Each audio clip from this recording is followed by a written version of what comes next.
আসসালামু আলাইকুম। ঢাকা বিশ্ববিদ্যালয়ের গ ইউনিটে মানে ব্যবসায় শিক্ষা ইউনিটের পরীক্ষা হয়েছে আজকে। বাংলা 12টা প্রশ্ন সমাধানে আমরা এখন যাচ্ছি, দেখে নিই যে বাংলা প্রশ্ন আসলে কেমন প্রশ্ন আসছে এবং তার উত্তরগুলো কি।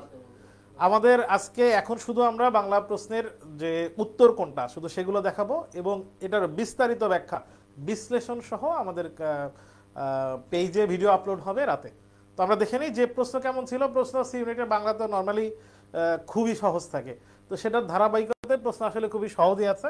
আমরা দেখি যে বাংলা প্রথম যে প্রশ্নটা ছিল সে প্রথম প্রশ্নটা হইতেছে খিড়কি শব্দের বিপরীতার্থক শব্দ। তারপরে প্রথম ছিল বিপরীত শব্দ থেকে প্রশ্ন। তো জানি আমরা যে খিড়কি হচ্ছে বাড়ির পিছনের দরজা, তার খিড়কি শব্দের বিপরীত শব্দ হচ্ছে সিংহদ্বার, মানে বাড়ির মেন দরজা। এরপরে অভ্যুত্থান শব্দটি কোন উপায়ে গঠিত? খুবই কমন প্রশ্ন, বিগত বছরে আসা একটা প্রশ্ন। অভ্যুত্থান অভিযুক্ত উৎ আবার স্থান, এটাকে তিনভাবে সন্ধি করা যায়, তাহলে অভ্যুত্থান শব্দটি সন্ধি দিয়ে গঠিত, এটা আমরা জানি। সৈয়দ ওয়ালিউল্লাহ রচিত লালসালি উপন্যাসের প্রধান চরিত্র কোনটি? যারা ইন্টারমিডিয়েট পাস করছে বা আলিম পাস করছে তারা সবাই এই প্রশ্নের উত্তর পারবে। আমরা জানি লালসালু উপন্যাসের প্রধান চরিত্র হচ্ছে ভণ্ড মজিদ। পুষ্প শব্দের সমার্থক শব্দ নয় কোনটি? এখানে কিন্তু নয় আছে। অনেকেই পুষ্প শব্দ দেখে হয়তো কুসুম দেখে দাগায় চলে আসতে পারে, এখানে যেহেতু নয় আসে। বাকি যে অপশনগুলো আছে সুমন, তারপর কুরবক, তারপরে কুসুম, এই তিনটে হচ্ছে পুষ্প শব্দের সমার্থক শব্দ। আর পাদপ শব্দের অর্থ হচ্ছে বৃক্ষ, বৃক্ষ পুষ্প শব্দের সমার্থক শব্দ নয়। কোনটি রবীন্দ্রনাথ ঠাকুর রচিত উপন্যাস? রবীন্দ্রনাথের উপন্যাস থেকে প্রশ্ন আসছে আর চোখের বালির নাম জানে না এমন লোকজন তো নাই। তো চোখের বালি, আবার এই বালিকে চোরা বালি পড়ে অনেকে অনেকে আছে অনেক গাধা এরকম উত্তর দিয়ে দিতে পারে। তাহলে চোখের বালি রবীন্দ্রনাথ ঠাকুর রচিত উপন্যাস। কোনটি মৌলিক বিশেষণ? এখানে যেটা এসেছে মৌলিক বিশেষণ, নর্মালি এই দুইভাবে প্রশ্ন হয়, মৌলিক বিশেষণ অথবা মৌলিক শব্দ। এখানে যে অপশনগুলো দেখি আমরা সবগুলো জানি ফুটন্ত, প্রত্যয়যোগে গঠিত, সুপ্ত, গুণী, সবগুলোকে বিশ্লেষণ করা যায় হয় সমাস অথবা সন্ধি অথবা প্রত্যয় দিয়ে। কিন্তু কালো শব্দটি মৌলিক শব্দ, এই কালো শব্দটাকে আবার ভেঙে কাল ও বা কোনোভাবে বিশ্লেষণ করা যায় না, তার মানে এটা মৌলিক শব্দ আবার এটা বিশেষণ। শুধু মৌলিক শব্দ আসলে সহজ হইতো, মৌলিক বিশেষণ মূলত এটা মৌলিক শব্দ হিসাবে এই প্রশ্ন। কাজী নজরুল ইসলাম রচিত বিদ্রোহী কবিতাটি কোন ছন্দে রচিত? আমরা জানি বিদ্রোহী কবিতাটি মাত্রাবৃত ছন্দে রচিত। বাংলা প্রথম পত্রের প্রশ্ন বারবার বলা হয় সি ইউনিটে যে প্রশ্নটা খুবই সহজ হয়, এখন সে সহজের আবার একটা গ্রেড থাকে। আজকে প্রশ্ন হয়েছে বেসম্ভব সহজ প্রশ্ন। তাহলে মাত্রাবৃত ছন্দে রচিত। অম্বু শব্দের অর্থ পানি, নদী, আগুন, চাঁদ, পানি হচ্ছে অম্বু শব্দের সমার্থক শব্দ। এখানে যে যুক্তবর্ণ আছে যুক্তবর্ণটার মিলনে গঠিত হয়েছে বর্গীয় জ ইও, এই যুক্তবর্ণ গঠিত হয়েছে। যেহেতু মাত্রা আছে তার মানে বর্গীয় জ আগে, তার বর্গীয় জ ইও, এই বিশ্লেষণে দিয়ে গঠিত শব্দ। আমরা পরের প্রশ্নে যাই। পরের প্রশ্ন দেখেছি 10 নম্বর, আবার সন্ধি থেকে আরেকটা প্রশ্ন হয়েছে। মনোযোগ, ওকার আছে, ওকার উঠে গিয়ে বিসর্গ হবে, তার মানে মনোযোগ শব্দটির সন্ধি বিচ্ছেদ হচ্ছে মনো বিসর্গ যুক্ত যোগ। 1 নম্বর, উপশহর শব্দটি কোন সমাস? দেখো দ্বন্দ্ব হইতেছে না, দিক হইতেছে না, এটা আমরা জানি, কর্মধারায় না। উপশহরের পূর্বে যে উপ আছে তার মানে উপ অব্যয়, অব্যয়ীভাব সমাস দিয়ে গঠিত শব্দ। 12 নম্বরের প্রশ্ন, তাহার হাসিতে গান তাহার কান্নাই গান, বাক্য হিসেবে প্রশ্ন হয়েছে নজরুলের যৌবনে গান প্রবন্ধ থেকে নেয়া। তার হাসিতে গান স্বাধীন বাক্য, দুইটা স্বাধীন বাক্য একসাথে হইলে সেটা যৌগিক বাক্য হয়। তার মানে 12 নম্বর 12টা প্রশ্ন আমরা দেখলাম যে যে প্রশ্ন হয়েছে আসলে এই প্রশ্নকে বলা যায় বেসম্ভব সহজ প্রশ্ন। এখন ইংরেজি যে প্রশ্ন আসছে সে সমাধান নিয়ে আসছে আমাদের মেন্টর সাগর। আসসালামু আলাইকুম সকলকে, আশা করি তোমাদের সবার ভালো পরীক্ষা হয়েছে এবং পরীক্ষার প্রশ্নও কিন্তু স্যার যেটা বললো বেসম্ভব সহজ হয়েছে। আমরা দেখবো ইংরেজি পরীক্ষার প্রশ্নটাও অনেক সহজ প্রশ্ন করেছে, মোটামুটি গতানুগতিক ধারার যে প্রশ্নগুলো হয়ে থাকে তারা সেই ধরনের প্রশ্নই করেছে। আমাদের যে প্রথম প্রশ্নটা খেয়াল করো, আমাদের প্রথম প্রশ্নটা ছিল হচ্ছে our country side is disappearing at N dash rate. এটা খুবই সহজ, এটা কিন্তু কোনো রুলস দ্বারা তুমি অ্যাপ্লাই করতে পারবে না। তুমি যদি একটু মিনিংটা ধরতে পারো তাহলে দেখো আমাদের আসতে হচ্ছে অ্যালার্মিং রেট। তাছাড়া দেখবো কোনোটা হচ্ছে অর্থ অনুযায়ী যায় না, অ্যাট এন অ্যালার্মিং রেট আমরা কিন্তু অনেক পড়ি যে price hike is rising at N alarming rate, প্রচুর পড়ে থাকে এই ওয়ার্ডটা। তারপরের প্রশ্নটা দেখছো আমাদের আসছে হচ্ছে কন্ডিশনাল সেন্টেন্স থেকে। কন্ডিশনাল সেন্টেন্সে আমরা কি জানি? কন্ডিশনাল সেন্টেন্সে ইফযুক্ত ক্লজটা রয়েছে হচ্ছে পাস্ট পারফেক্টে, তার মানে এটা হচ্ছে থার্ড কন্ডিশনাল, তাই না? এটা হচ্ছে থার্ড কন্ডিশনাল থেকে আসছে। তাহলে থার্ড কন্ডিশনাল থেকে যেহেতু আসছে তার মানে অপর পাশে আমার কি হবে? Would have, should have, could have plus ভি3। কথা হচ্ছে যেহেতু এখানে আমার একটা ইন্টারোগেটিভ রয়েছে, কি রয়েছে? ইন্টারোগেটিভ রয়েছে। ইন্টারোগেটিভের ক্ষেত্রে কি হয়? WH ওয়ার্ডের পরে আগে আমার অক্সিলারি ভার্বটা লাগবে, সেজন্য কিন্তু আমার উত্তরটা বি না নিয়ে উত্তরটা নিতে হচ্ছে সি নাম্বারটা, উড ইউ হ্যাভ ডান। ওকে, তারপরে খেয়াল করো 15 নাম্বারটা, the Fox even though it dash jumped over the dog. খেয়াল করো, কেউ কি নিজে নিজে ইনজুর্ড হয়? কেউ কিন্তু নিজে নিজে ইনজুর্ড হয় না, অর্থাৎ কারো দ্বারা ইনজুর্ড হয়। আমরা এটা হচ্ছে একটা প্যাসিভ সেন্টেন্স, যেহেতু প্যাসিভ রয়েছে কয়টা, প্যাসিভ রয়েছে বিতে রয়েছে আর হচ্ছে সিতে রয়েছে, বিতে আর সিতে প্যাসিভ রয়েছে। এখন আমি কোনটা নিব? খেয়াল করো, এখানে জাম্পড, জাম্পড কি পাস্ট টেন্সে রয়েছে, তার মানে সিকোয়েন্স অফ টেন্সের যদি আমি নিয়ম ধরি, সিকোয়েন্স অফ টেন্সের যদি নিয়ম ধরি, কিন্তু সেই অনুযায়ী আমার উত্তরটা হচ্ছে কিন্তু দেখো এখানে পাস্ট, তাহলে আমাকে নিতেও হবে পাস্ট। ওকে, ইনজুড। ওকে, তারপরে তোমাদের প্রিপজিশন থেকে বলেছিলাম মাস্ট টপিক, যেটা সবসময় চলে আসে, সেটা হচ্ছে he was looking for a job dash the end he got one, অর্থাৎ অবশেষে, অবশেষে অর্থে আমরা যেটা ব্যবহার করি সেটা হচ্ছে ইন দ্য এন্ড।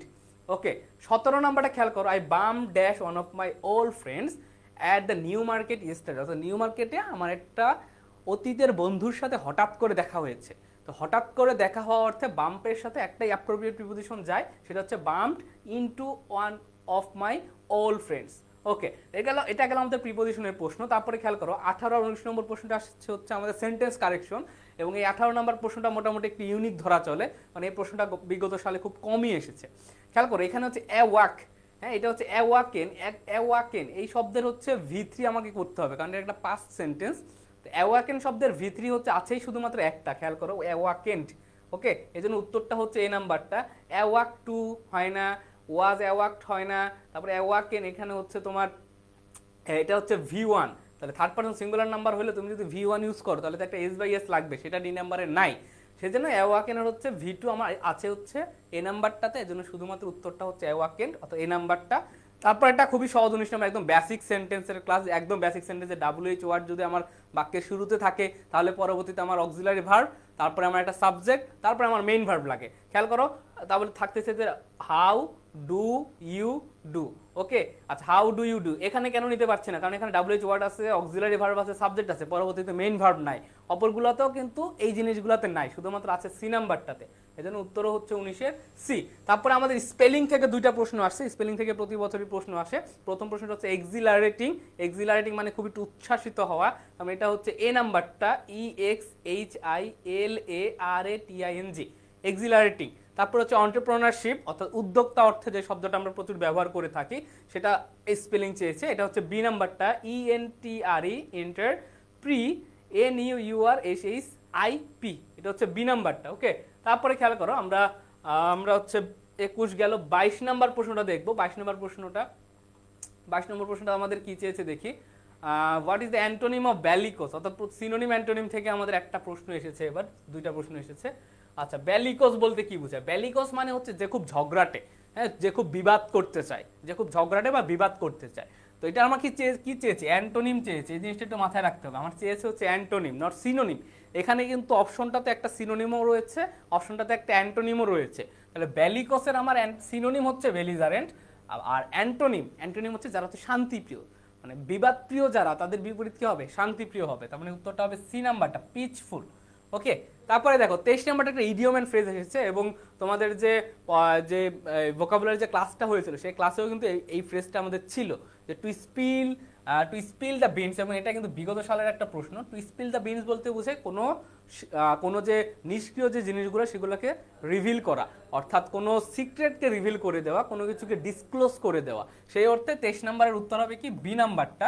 তারপরে খেয়াল করো 24 নাম্বার, যেহেতু আমাদের সামনে ভোট, তাই ভোট রিলেটেড কোনো একটা প্রশ্ন প্রতি বছরই মানে আসার কথা, মানে প্রাসঙ্গিক কোনো একটা প্রশ্ন আসে, এবং সেই অনুযায়ী এখানেও আমাদের এসেছে 24 নম্বরটা। সাবফ্রেজ মানেটা কি? সাবফ্রেজ মানে বোঝাচ্ছে হচ্ছে রাইট টু ভোট, এবং এটা আমাদের বিগত বছরের মধ্যে আমাদের টেক্সট বইতেও তোমরা প্রচুর পড়ে থাকো। ঠিক আছে, তো এই ছিল তোমাদের ইংরেজি প্রশ্ন, এবং আশা করি 12টা প্রশ্নের ভিতরে মোটামুটি সবাই পেরেছো, জাস্ট একটা প্রশ্ন ইউনিক ছিল, তাছাড়া বাকি সবগুলো প্রশ্নই গতানুগতিক ধারার এবং বিগত সালের প্রশ্ন থেকে এসেছে। ঠিক আছে, এরপরে তোমাদের হচ্ছে সি ইউনিটের যে কোর্সগুলো রয়েছে অ্যাকাউন্টিং, ফিন্যান্স, এইগুলোর সলভ ক্লাস নিয়ে আসছে আমাদের সি ইউনিটের যারা মেন্টর ছিলেন তারা। তোমরা একটু ওয়েট করো, তোমাদের অ্যাকাউন্টিং এবং ফিন্যান্স এবং সি ইউনিটের যে ক্লাসগুলো রয়েছে সেইগুলা দেখার চেষ্টা করবে। তো আশা করি তোমাদের সলভ ক্লাস মাধ্যমে তোমাদের যে দ্বিধাগুলো ছিল বুঝতে পারবা, এবং পরবর্তী যে পরীক্ষাগুলো রয়েছে বি ইউনিটে বা ই ইউনিটে তোমরা সেগুলো খুব ভালোভাবে দিতে পারবা।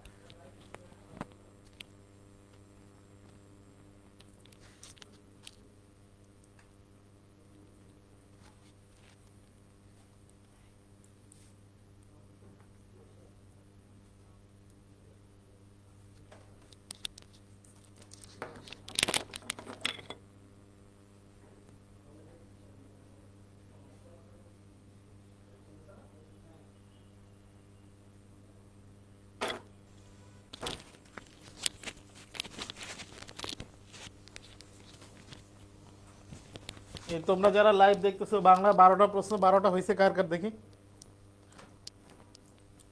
যারা ইন্টারমিডিয়েট পাস করছে আজকে পরীক্ষা দিছে, তারা বাংলা 12টা প্রশ্নের মধ্যে 10টা প্রশ্ন পারবেই, যারা পাস করে পরীক্ষা দিছে। আর 10-এর নিচে যারা পাবে তারা ইন্টারমিডিয়েট ধরে নেব যে তারা ইন্টারমিডিয়েট পাস করে নাই বাংলায়। দেখি লেখি কে কে তোমরা আজকের মানে 12টার মধ্যে 10-এর উপরে বা 12টাই পারছো এরকম।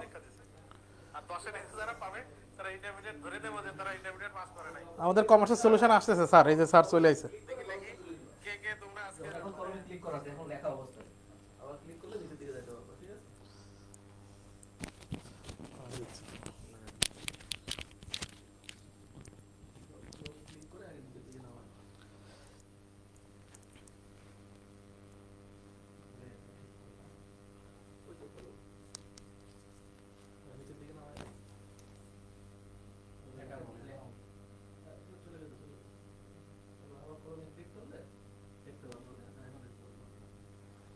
আসসালামু আলাইকুম প্রিয় শিক্ষার্থীরা, আমরা হিসাব বিজ্ঞানের তোমাদের যে একটু আগে যে পরীক্ষাটি অনুষ্ঠিত হলো তার সলভ এখন তোমাদেরকে দিয়ে দিচ্ছি। হিসাব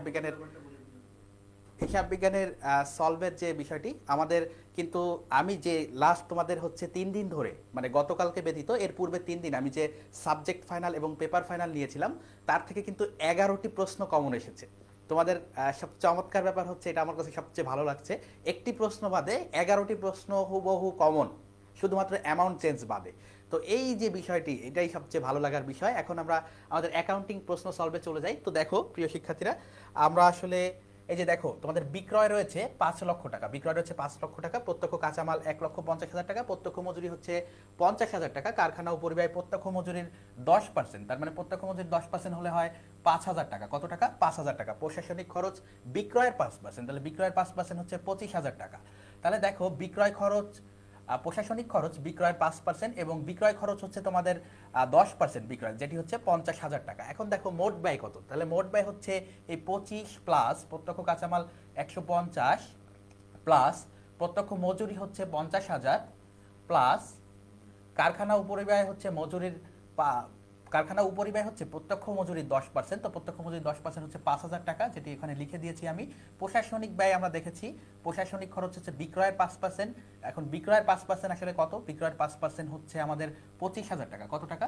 25,000 টাকা। ওকে, এরপরে দেখো বিক্রয়ের 10%, বিক্রয় খরচ বিক্রয়ের 10%, তো বিক্রয়ের 10% এই যে 50,000 লিখেছি, এই সবগুলো যোগফল মূলত আমাদের মোট ব্যয়। তাহলে মোট ব্যয় কত হলো? 175, 2,25,000, 2,80,000 টাকা। তো এইগুলো যোগ করলে আমাদের হয় 2,80,000 টাকা। তাহলে অ্যান্সার হচ্ছে ডি। তাহলে আমাদের প্রথমটির অ্যান্সার হচ্ছে ডি, 2,80,000 টাকা। এরপরে দেখো যদি অনুপার্জিত আয় বাবদ নগদ প্রাপ্তি ভুলবশত আয় হিসাবে লিপিবদ্ধ হয়। দেখো নগদ প্রাপ্তি, আমরা অনুপার্জিত আয় বাবদ টাকা গ্রহণ করেছি, কিন্তু কি হয়েছে, আমরা সেটিকে সেবা আয় বাবদ দেখিয়ে ফেলেছি। তাহলে আমাকে কি করতে হবে? আমাকে এই অনুপার্জিত আয়টাকে কি করতে হবে? অনুপার্জিত আয় বাবদ নগদ প্রাপ্তিকে আমরা যেহেতু দেখিয়ে দিয়েছি, সেক্ষেত্রে আমাদের কি করতে হবে? আয়টাকে আমরা বেশি দেখিয়েছি, সেজন্য আয় ডেবিট করে দিতে হবে, এবং অনুপার্জিত আয় দেখায়নি, এজন্য ক্রেডিট করতে হবে। তো অ্যান্সার হবে সি। এরপর দেখো মজুদ ঘূর্ণন অনুপাত 6 গুণ, গড় মজুদ 20,000 টাকা, বিক্রিত পণ্যের ব্যয় কত? দেখো এই যে আমাদের বিক্রিত পণ্যের ব্যয় হচ্ছে, যদি মজুদ ঘূর্ণন অনুপাত 6 হয় আর বিক্রিত পণ্যের ব্যয় যদি না দেওয়া থাকে, তাহলে উপরে কোশ্চেন মার্ক, নিচে 20,000, তাহলে 6 গুণ 20,000 ইকুয়াল টু 1,20,000 টাকা। কত টাকা? 1,20,000 টাকা আমাদের আনসার। এরপর দেখো এ এবং বি অংশীদারি কারবারের মুনাফা 3:2 ভাগে বন্টন করে, মোট মুনাফা 1 লক্ষ টাকা। এর ভিতর এ এর বেতন বাদে আমাদের দিতে হবে 10,000 টাকা, তাহলে আমাদের 90,000 টাকা মুনাফা থাকলো। এর বেতন পরবর্তী মুনাফার উপর বি আবার 10% কমিশন পায়, তাহলে 90,000-এর 10% ছিল 9,000, যেটি বাদ দিলে আমাদের মুনাফার পরিমাণ থাকে, আমাদের কিসের পরিমাণ থাকে? মুনাফার পরিমাণ থাকে 81,000 টাকা। তো এই 81,000-কে আমাদেরকে 81,000-কে কি করতে হবে? 81,000-কে হচ্ছে এই যে এর ভিতর এরটি চেয়েছে, তাহলে আমরা এই দুইটাকে যোগ করে ভাগ করব, তাহলে এই দুইটা হচ্ছে আমাদের হচ্ছে 5, আর উপরে যেহেতু এরটা চেয়েছে এ দিয়ে গুণ করব, তাহলে 3 দিয়ে গুণ করতে হবে। তাহলে আমরা 81,000-কে 5 দিয়ে ভাগ করলে মূলত কত পাই, এটি আমাদের জানার বিষয়। তাহলে 81,000-কে এই পাশে আমরা একটু যদি ভাগ করি 5 দিয়ে, 81,000-কে যদি 5 দিয়ে ভাগ করো তাহলে হবে 16,000, 16তে হয় হচ্ছে তোমাদের 80, এবং আরও একটা থাকে, সে 1 দিলে কত হয়?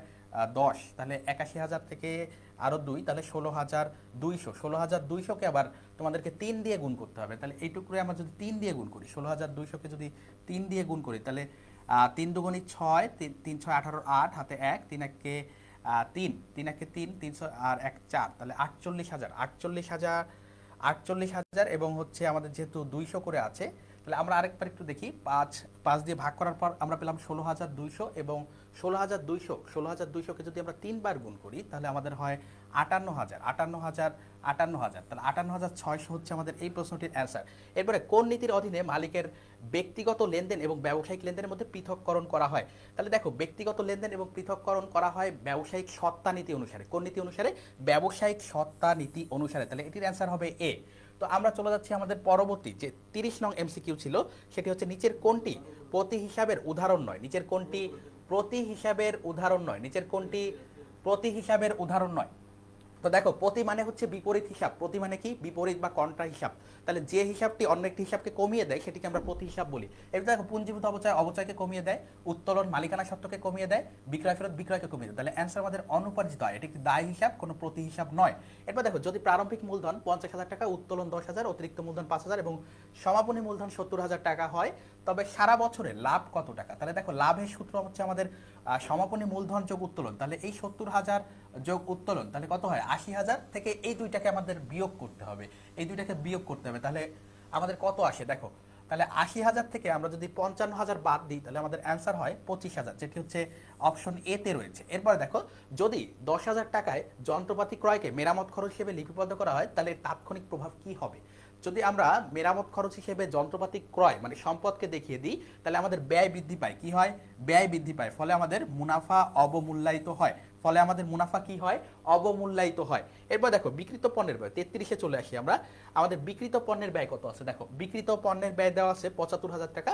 উৎপাদিত পণ্যের ব্যয়, দেখো উৎপাদনকারী প্রতিষ্ঠান যারা আছে তারা মূলত ক্রয় করে না, তারা মূলত কি করে না? ক্রয় করে না। তাহলে আমরা এইটাকে বলতে পারি তাদের ক্রয়ের সমমান। এটাকে কি বলতে পারি? তাদের ক্রয়ের সমমান। এখন দেখো, বিক্রিত পণ্যের ব্যয় দেওয়া আছে 75,000 টাকা, তাহলে আমাদের কি দেওয়া নেই? প্রারম্ভিক মজুদ দেওয়া নেই। তাহলে আমরা লিখতে পারি 75 equal to question mark plus উৎপাদিত পণ্যের ব্যয় বা ক্রয় হচ্ছে 45 মাইনাস সমাপনী মজুদ কত দেওয়া আছে একটু দেখো, সমাপনী মজুদ দেওয়া আছে 12,000 টাকা। কত দেওয়া আছে? 12,000। তাহলে এখন এইগুলো যদি আমরা যোগ বিয়োগ করি, এই পাশে হয় 33, 75 থেকে 33 বাদ দিলে আসলে কি হয়? 75 থেকে 33 বাদ দিলে আসলে আমাদের অ্যান্সারটা হয় 75 থেকে, যদি তুমি এই যে এইখানে যোগ ছিল 33, তাহলে 75 থেকে 33 তোমরা বাদ দিয়ে দাও, 75 থেকে 33 বাদ দিয়ে দাও, তাহলে দেখো অ্যান্সার কত আসে? 2 এবং হচ্ছে এইখান থেকে 5, তাহলে 52,000 টাকা অ্যান্সার আসার কথা। আমাদের অ্যান্সার আসার কথা, দুঃখিত, 42,000 টাকা, বিয়োগে একটু ভুল হয়েছে, তাহলে 42,000 টাকা আমাদের অ্যান্সার আসার কথা। তাহলে অ্যান্সার হচ্ছে এ। তাহলে অ্যান্সার হচ্ছে এ। এরপরে দেখো, একটি কোম্পানি 3,000 টাকা মূল্যের পণ্য ক্রয় করেছে যার ক্রেডিট শর্ত হলো 1/10 N30। যদি বছরে 360 দিন হয় তাহলে ক্রেডিট শর্ত প্রযোজ্য। বার্ষিক সুদের হার কত? বার্ষিক সুদের হার কত? তাহলে আমরা উপরে এই যে 100 বিয়োগ আমরা কি দিব? উপরে দিব হচ্ছে আমাদের যে 1 ছিল এটা দিব এবং নিচে দিব 100 মাইনাস 1 ইন্টু 100 মাইনাস 1 ইন্টু উপরে কি হবে? আমাদের উপরে যাবে হচ্ছে মোট প্রদানের দিন। মোট প্রদানের দিন যেটি ছিল তোমাদের কত টাকা ছিল? যেটি হচ্ছে আমাদের 360 দিন, 360 দিন এবং নিচে হচ্ছে 30। তাহলে দেখো 360/30, এগুলো আমরা যদি ক্যালকুলেশন একটু করি তাহলে আমাদের আনসার হবে 18.18%, 18.18%। এরপর দেখো, মূল্য বৃদ্ধির সময়কালে কোন মজুদ পণ্য মূল্যায়ন পদ্ধতি সর্বনিম্ন আয়কর সৃষ্টি করে? এই প্রশ্নটি হুবহু কমন। এই প্রশ্নটি আমরা কয়েকবার করিয়েছি, তোমাদেরকে কয়েকবার লাইভে করিয়েছি। তো সেইটা হবে আমাদের অ্যান্সার হচ্ছে লিফো। যেহেতু মূল্য বৃদ্ধির সময় আমাদের বেশি পণ্য হাতে থাকে এবং সমাপনী মজুদ বেশি থাকায় আমাদের কি হয়? মুনাফা বেশি হয়। এজন্য মুনাফার পরিমাণ বেশি হয় এবং আয়করও সৃষ্টি করে, এবং এজন্য আমাদের কিন্তু কি আয়কর হচ্ছে সর্বনিম্ন হবে। তো যেহেতু লিফোতে আমরা কি করি? খরচটাকে বেশি দেখায় দিই, এজন্য আমাদেরকে আয়করটাকে কম থাকে এবং সমাপনী মজুদ আমাদের হাতে থেকে যায়। এবার দেখো, নিচের কোন হিসাবটি কখনো সমাপনী পরবর্তী রেওয়ামিলে প্রদর্শিত হয় না? যেহেতু সমাপনী দাখিলার মাধ্যমে আমরা আমাদের যে অস্থায়ী হিসাবগুলো রয়েছে সেগুলোকে বন্ধ করে দিই, শুধুমাত্র স্থায়ী হিসাবগুলোকে রাখি। তো অস্থায়ী হিসাব যেটি আছে সেটি কিন্তু আমাদের সমাপন পরবর্তী রেওয়ামিলে আসবে না। তো দেখো, এখানে পদেও লভ্যাংশ, সেটি একটি দায় হিসাব যেটি অবশ্যই থাকবে এবং স্থায়ী হিসাব। এরপর দেখো, পুঞ্জীভূত অবচয়। পুঞ্জীভূত অবচয় একটি হচ্ছে অবচয়ের বিপরীত হিসাব যেটি আমাদের থাকবে। এরপরে দেখো, আয়কর খরচ হিসাব এবং অনুপার্জিত আয় হিসাব। এখন আয়কর হচ্ছে আমাদের একটি খরচ হচ্ছে অস্থায়ী হিসাব। তাহলে অ্যান্সার হবে সি। তাহলে এই প্রশ্নের অ্যান্সার হবে সি। এবং শেষের যেটি দেখছো অনুপার্জিত আয়, যেটি দায় এবং স্থায়ী হিসাব, তাহলে আমাদের অ্যান্সার হবে সি। আমরা আমাদের হিসাব বিজ্ঞান সলভ করে ফেললাম। এবার আমরা আমাদের ফিনান্স, ব্যাংকিং ও বিমার এমসিকিউ গুলো সলভ করে ফেলবো। তো ফিনান্সে আমরা কি আসছে আমরা একটু দেখার চেষ্টা করি। তাহলে আমরা একটু ফিনান্সে চলে যাই। আমরা একটু আমাদের ফিনান্স প্রশ্নে চলে যাই। দেখো প্রিয় শিক্ষার্থীরা, আমরা ফিনান্সে কি আছে দেখো। প্রথম যে প্রশ্নটি রয়েছে cash reserve ratio, cash reserve ratio CRR, CRR cash reserve ratio, এটি কার কাছে সংরক্ষণ করা হয়, এটি কার কাছে সংরক্ষণ করা হয়? তো এই দেখো ক্যাশ রিজার্ভ রেশিও হচ্ছে বাণিজ্যিক ব্যাংকের হার, যেটি কেন্দ্রীয় ব্যাংকের নিকট সংরক্ষণ করতে হয়। তাহলে এটি হচ্ছে আমাদের অ্যান্সার হচ্ছে সি, এটির অ্যান্সার আমাদের কি সি। এরপর দেখো ব্যাংকের গ্রাহক সম্পর্কের ভিত্তি কি, ব্যাংক আর গ্রাহকের সম্পর্কের ভিত্তি কি? দেখো অংশীদারিত্ব, এজেন্সি, নিয়োগকর্তা, কর্মচারী। যেহেতু ব্যাংক থেকে আমরা ঋণ নিতে পারি, একইভাবে ব্যাংক আমাদের কাছ থেকে আমানত সংগ্রহ করে, তো আমরা বলতে পারি এটি হচ্ছে দেনাদার পাওনাদার। এটি কি? দেনাদার পাওনাদার। এরপর দেখো বীমা ব্যবসায়ের মূল ভিত্তি কি? বীমা ব্যবসায়ের মূল ভিত্তি বা বীমা ব্যবসায়ের মূল উদ্দেশ্যই হচ্ছে ঝুঁকি বন্টন করা, ঝুঁকি বন্টন করা। সবচেয়ে পুরাতন বীমার ধরন কোনটি? দেখো আমাদের পৃথিবীর ইতিহাসে বীমা ব্যবসায় শুরুই হচ্ছিল নৌ বাণিজ্য বা নৌ বীমার মাধ্যমে। আমাদের জাহাজ থেকে যে বীমা ব্যবসায় উদ্ভাবন হয়েছিল বা মেরিন ইন্স্যুরেন্স, তো সেটি হচ্ছে নৌ বীমা। এরপর দেখো নিচের কোনটি বাহ্যিক অর্থায়নের উৎস? নিচের কোনটি বাহ্যিক অর্থায়নের উৎস? দেখো বাহ্যিক অর্থায়ন, দেখো সংরক্ষিত আয়, অবচয়, প্রভিডেন্ট ফান্ড বা কর্মচারীদের ফান্ড, এই সবগুলো প্রতিষ্ঠানের অভ্যন্তরীণ ফান্ড বা অভ্যন্তরীণ আমাদের উৎস। কিন্তু শেয়ার ইস্যু, এটি হচ্ছে বাইরের কাছ থেকে, মানে আমাদের যে ব্যবসায় শেয়ার হোল্ডার আছে, এটি আমরা বাইরের লোকজন কাছ থেকে শেয়ার বিক্রির মাধ্যমে অর্থ সংগ্রহ করি। তো এটিকে আমরা বাহ্যিক অর্থায়নের উৎস বলতে পারি। এবার দেখো সীমিত সম্পর্কে নির্দিষ্ট গ্রহণযোগ্য প্রকল্পের সময়ের মধ্যে বন্টনের প্রক্রিয়াকে কি বলা হয়? দেখো আমাদের সম্পদ হচ্ছে সীমিত, এজন্য আমরা সকল প্রজেক্ট নিতে পারি না, যেটা তোমাদেরকে মূলধন রেশনিং এ পড়িয়েছিলাম। মূলধন রেশনিং এর বাংলা হচ্ছে মূলধন বরাদ্দকরণ। তো আমাদের এই প্রশ্নটির অ্যান্সার হবে মূলধন রেশনিং। এরপর দেখো প্রতিটি শেয়ার 100 টাকা মূল্যে ক্রয় করে 1 বছর পর তা 125 টাকা বিক্রয় করা হলে শেয়ার প্রতি লভ্যাংশে প্রাপ্তি 5 টাকা হলে মুনাফার হার কত হবে? তাহলে দেখো আমরা 25 টাকা হচ্ছে মূলধন জাতীয় লাভ পেলাম এবং লভ্যাংশ পেয়েছি 5 টাকা। তাহলে এই দুইটা যোগ, নিচে 100 এবং হারের কারণে আরো 100 দিয়ে গুণ, তাহলে আমাদের কত হয়? 30%। তাহলে এটির অ্যান্সার হবে কত পার্সেন্ট? 30%। এটির অ্যান্সার হবে 30%। নিচের কোনটি আর্থিক ব্যবস্থাপকের কাজ? আর্থিক ব্যবস্থাপক সাধারণত 3 ধরনের সিদ্ধান্ত নিয়ে থাকে: অর্থায়ন সিদ্ধান্ত, বিনিয়োগ সিদ্ধান্ত এবং লভ্যাংশের সিদ্ধান্ত। আমাদের এখানে শুধুমাত্র একটি সিদ্ধান্ত দিয়েছে, বিনিয়োগ সিদ্ধান্ত, তো অ্যান্সার হবে এ।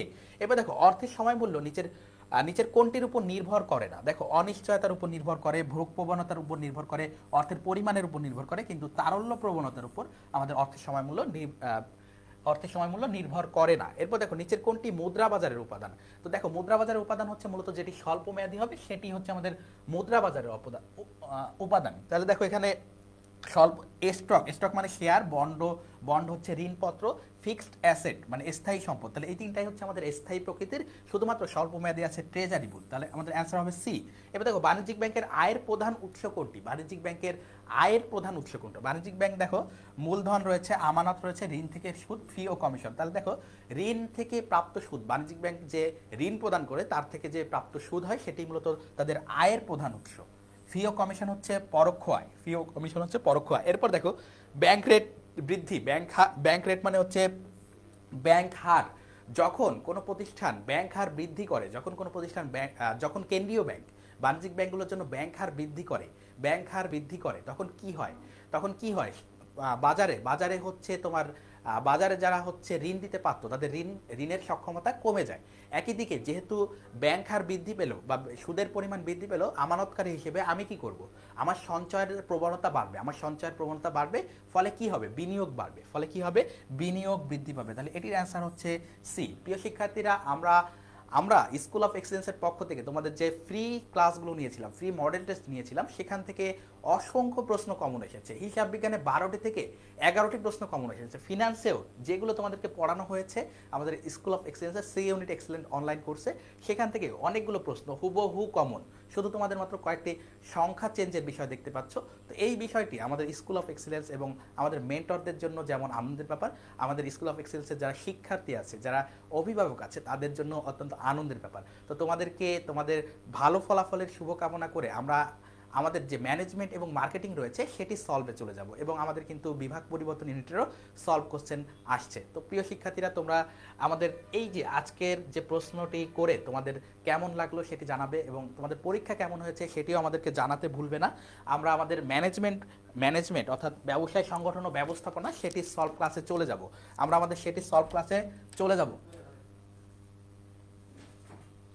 আমাদের ম্যানেজমেন্ট ক্লাসের সলভ ক্লাসে চলে যাব। প্রিয় শিক্ষার্থীরা, তোমরা এখনই তোমাদের ম্যানেজমেন্ট ক্লাসের সলভ পেয়ে যাবা। তো দেখো ম্যানেজমেন্ট ক্লাসে কি কি আসছে আমরা একটু দেখার চেষ্টা করি। তো দেখো অদৃশ্য ট্রেড বলতে কোনটি বোঝায়? অদৃশ্য ট্রেড এটি তোমাদেরকে রিয়াদ, আমাদের যে ম্যানেজমেন্ট এবং মার্কেটিং এর মেন্টর রয়েছে, সে তোমাদেরকে সলভ করে দিবে। তোমরা সেই পর্যন্ত তার সাথে ক্লাসটি করে নাও। উঠানোর সময় কলম উঠাই দিতে হবে। এইটা টানতে পারবা এখন, এইটা দেওয়া অবস্থায় টানতে পারবা না। আসসালামু আলাইকুম প্রিয় শিক্ষার্থীরা, আমরা ম্যানেজমেন্ট এবং মার্কেটিংয়ের যে সলভটি সেটি এখন দেখব। সো ম্যানেজমেন্টের ক্ষেত্রে আমরা দেখছি যে প্রথম প্রশ্নটাই আসছে অদৃশ্য ট্রেড বলতে কী বোঝায়। অনেকেই আমরা এখানে কনফিউজড হয়ে যাই। এক্ষেত্রে হচ্ছে আমাদের অলরেডি অবৈধ বাণিজ্য এবং গোপন বাণিজ্য বাদ হয়ে যাবে, সেবা বাণিজ্য এবং পুনরপ্তানির মধ্যে একটা কনফিউশন থাকে। সো এক্ষেত্রে আমরা রাইট অ্যান্সার হিসেবে নিব হচ্ছে আমাদের পুনরপ্তানি। ওকে, এরপরে হচ্ছে হার্জবার্গের দ্বি উপাদান তত্ত্ব অনুযায়ী বেতন এবং কাজের পরিবেশ কোন উপাদানের মধ্যে যাবে। সো এই ক্ষেত্রে আমরা কিন্তু এটা বারবার পড়িয়েছি এবং আমাদের যে মডেল টেস্ট ছিল সেখানেও কিন্তু এই প্রশ্নটা এসেছে। তোমরা দেখতে পাচ্ছ যে এখানে ম্যানেজমেন্টে আমরা যে মডেল টেস্টগুলো দিয়েছি বা আমরা আমাদের কোর্সে যেগুলো পড়িয়েছিলাম সেখান থেকে মোটামুটি শতভাগ না আসলেও 90% কমন আসছে। সো এটার হচ্ছে উপাদান কি?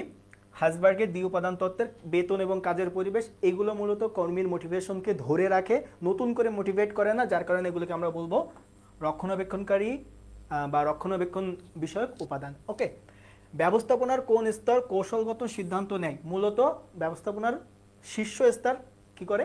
এই যে সিদ্ধান্তগুলো নেয় এবং পরবর্তীতে সেগুলো মধ্য পর্যায়ের মাধ্যমে একদম নিম্ন পর্যায়ে যারা ব্যবস্থাপক আছে তাদের মাধ্যম দিয়ে মাঠ পর্যায়ে কাজটি করিয়ে নেয়। সো শীর্ষ স্তর। ওকে, এরপরে কি?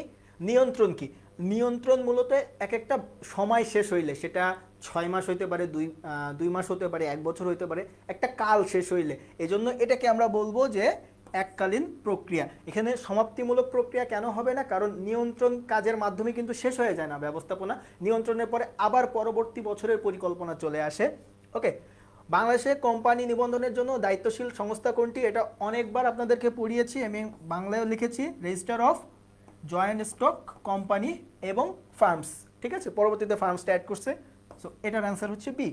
বাজেট কোন মেয়াদি পরিকল্পনার উদাহরণ? দেখেন তো আমাদের দেশে যে বাজেটগুলো হয় মূলত 25-26 এর যে বাজেটটা, সেটা 25 সালের জুলাই মাসে হয়ে 26 সালের জুন মাসে শেষ হয়ে যায়, অর্থাৎ 1 বছর। সো 1 বছর বা তার কম সময়ের জন্য যে পরিকল্পনাগুলো হয় সেগুলোকে আমরা বলে থাকি যে স্বল্পমেয়াদী পরিকল্পনা। পেট্রোলিয়াম রিফাইনিং কোন শিল্পের অন্তর্গত?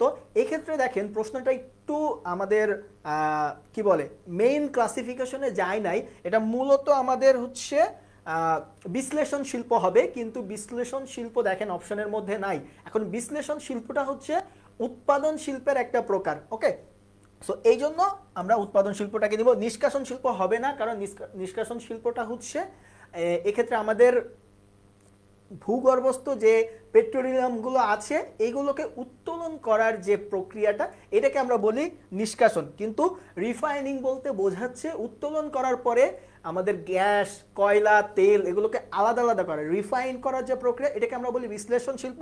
বিশ্লেষণ শিল্প অপশানে নাই, এটা উৎপাদন শিল্পের একটা প্রক্রিয়া, এই জন্য উৎপাদন শিল্প। নিচের কোনটি কার্য বহির্ভূত প্রশিক্ষণ? দেখেন পদ আবর্তন, শিক্ষানবিশ প্রশিক্ষণ, বিশেষায়িত কাজ, এখানে কাজ দেওয়া হয়। পদ আবর্তনে কি করা হয়? একটা কাজ থেকে চেঞ্জ করে অন্য একটা পদে তাকে দেওয়া হয়। শিক্ষানবিশ প্রশিক্ষণের মাধ্যমে কি হয়? তাকে কাজ করে করে শেখানো হয়। সো একমাত্র এই যে বিশ্ববিদ্যালয় ভিত্তিক প্রশিক্ষণ যেটা, এটা কার্য বহির্ভূত। ওকে, কার্যভিত্তিক সংগঠনের মূল ভিত্তি কি? কার্যভিত্তিক সংগঠন সবসময় বলার চেষ্টা করে যে যে যে কাজে পারদর্শী তাকে সেই কাজটা দিবেন। সো এখানে কাজের বিশেষজ্ঞতাকে গুরুত্ব দেওয়া হয়। ওকে, ওকে,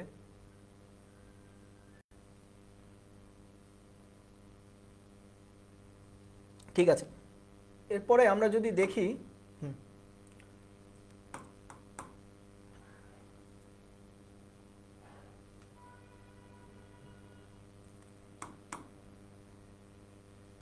ওকে, এরপরে বলছে নিম্নলিখিত কোনটি কার্ট-লুইন বর্ণিত নেতৃত্বের ধরন নয়? কার্ট-লুইন মূলত 3 ধরনের নেতৃত্বের কথা বলে, সেটা হচ্ছে স্বৈরাচারী, গণতান্ত্রিক এবং মুক্ত নেতৃত্ব। সেক্ষেত্রে আমলাতান্ত্রিক নেতৃত্বের কথা কার্ট-লুইন বলে না, কার্ট-লুইনের নেতৃত্ব হচ্ছে এই 3টা।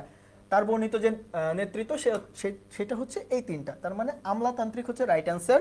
ব্যবস্থাপনার কোন নীতি শ্রমিক এবং ব্যবস্থাপনার মধ্যে সমতার গুরুত্ব দেয়? অর্থাৎ সবাই সমান, এটা কি একটা আমাদের হচ্ছে প্রতিষ্ঠানে আমরা কি করব, ন্যায়পরায়ণ হব, অথবা হচ্ছে আমাদের সকলকে আমরা একই সমান চোখে দেখব। এখানে দেখেন তো সমতার নীতি নামে কোনো নীতি কিন্তু দেওয়া নাই। সো ন্যায়পরায়ণতার নীতিটাই হচ্ছে সমতার নীতিকে প্রকাশ করে।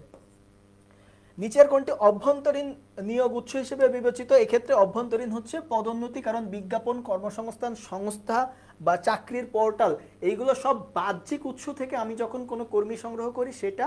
আর অভ্যন্তরীণ উৎস হচ্ছে পদোন্নতি, তার মানে কি আমি আমার প্রতিষ্ঠানে আমার কোনো একটা এমপ্লয়ি দেখা যাচ্ছে যে সে নিচের কোনো একটা পর্যায়ে সুপারভাইজার পর্যায়ে হচ্ছে সে নিয়োজিত আছে, সেখান থেকে তাকে যদি আমরা ম্যানেজিং ডিরেক্টর অথবা শুধু ম্যানেজার হিসেবে বা বিভাগীয় ম্যানেজার হিসেবে নিয়োগ দিই, সেক্ষেত্রে সেটি কিন্তু আমাদের অভ্যন্তরীণ উৎস হবে। ওকে, আচ্ছা, এখন হচ্ছে আমরা এপাশে চলে যাই।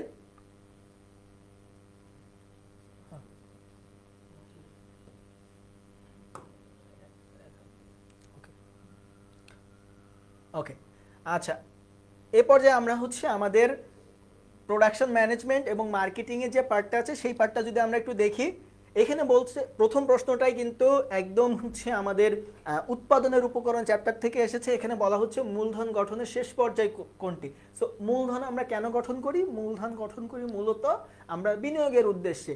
আমরা মূলধনটা গঠন করে কোনো একটা স্টক, বন্ড বা অন্য কিছুতে আমরা বিনিয়োগ করি। সো এই মূলধন গঠনের একদম শেষ পর্যায়টা কোনটা হবে? সেটা হবে হচ্ছে এই বিনিয়োগ।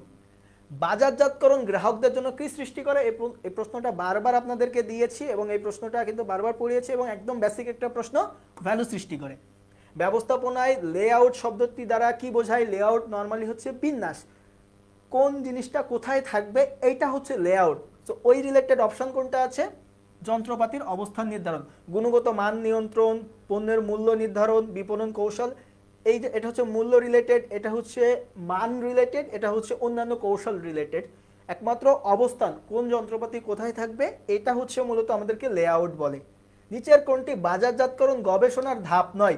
এই যে সমস্যা চিহ্নিতকরণ, সমস্যা সম্পর্কে তথ্য সংগ্রহ, তথ্যকে বিশ্লেষণ করা, এইগুলো কিন্তু আমাদের মেইন যে পার্ট সেইগুলা। কিন্তু ক্রেতার চাহিদা বিশ্লেষণটা কিন্তু আমরা এই বাজারজাতকরণ গবেষণায় করে থাকি না। সো এটা হচ্ছে আমাদের রাইট অ্যান্সার। ব্যবস্থাপনায় লিড টাইম বলতে কি বোঝায়? লিড টাইমটা হচ্ছে কাঁচামাল সংগ্রহ থেকে চূড়ান্ত পণ্য সরবরাহ পর্যন্ত সময় নেওয়া। অর্থাৎ আমি কাঁচামাল যখন সংগ্রহ করছি এবং চূড়ান্ত পণ্য যখন সরবরাহ করছি, এর মাঝখানে যে সময়টা, এটাকে আমরা বলছি লিড টাইম। ওকে, এখন যদি আমরা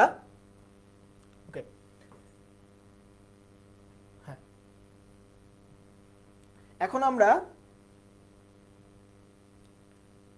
পরের প্রশ্নে চলে যাই।